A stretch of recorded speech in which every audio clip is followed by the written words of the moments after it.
നിങ്ങളുടെ birthday month അനുസരിച്ച് നിങ്ങൾക്ക് ഏത് തരം ബെഡ്റൂമാണ് കിട്ടലെന്ന് നോക്കാം. ജനുവരിയിൽ വന്നിട്ടുള്ളത് പുലിയെല്ലാമുള്ള ഒരു ബെഡ്റൂമാണ്. ഫെബ്രുവരിയിലാണെങ്കിൽ നല്ലൊരു TV കൂടെ കിട്ടുന്നുണ്ട്. മാർച്ചിലാണെങ്കിൽ ടെഡി ബിയർ എല്ലാം ഉള്ളതാണ് കിട്ടിയിരിക്കുന്നത്. കാണാൻ തന്നെ നല്ല ഭംഗിയുണ്ട്.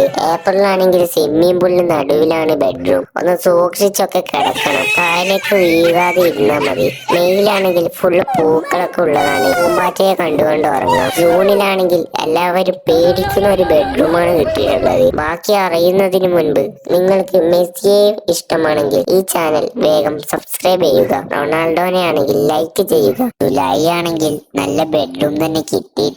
ആഗസ്റ്റിൽ മഴയൊക്കെ നല്ല രീതിയിൽ പെയ്യുന്ന ഒന്നാണ്. നല്ല സൗണ്ടൊക്കെ ഉണ്ടാവും കിടക്കുമ്പോൾ. സെപ്റ്റംബർ ആണെങ്കിൽ കുറെ ബുക്കൊക്കെ ഉണ്ട്, പഠിച്ചുകൊണ്ട് ഉറങ്ങാം.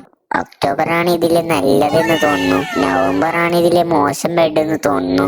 ഡിസംബർ ഫുള്ളും ഗിഫ്റ്റ് ഒക്കെ ആയി കളറായിട്ടുണ്ട്. നിങ്ങൾക്ക് ഏതാണ് കിട്ടിയതെന്ന് കമന്റ് ബോക്സിലൂടെ അറിയിക്കൂ.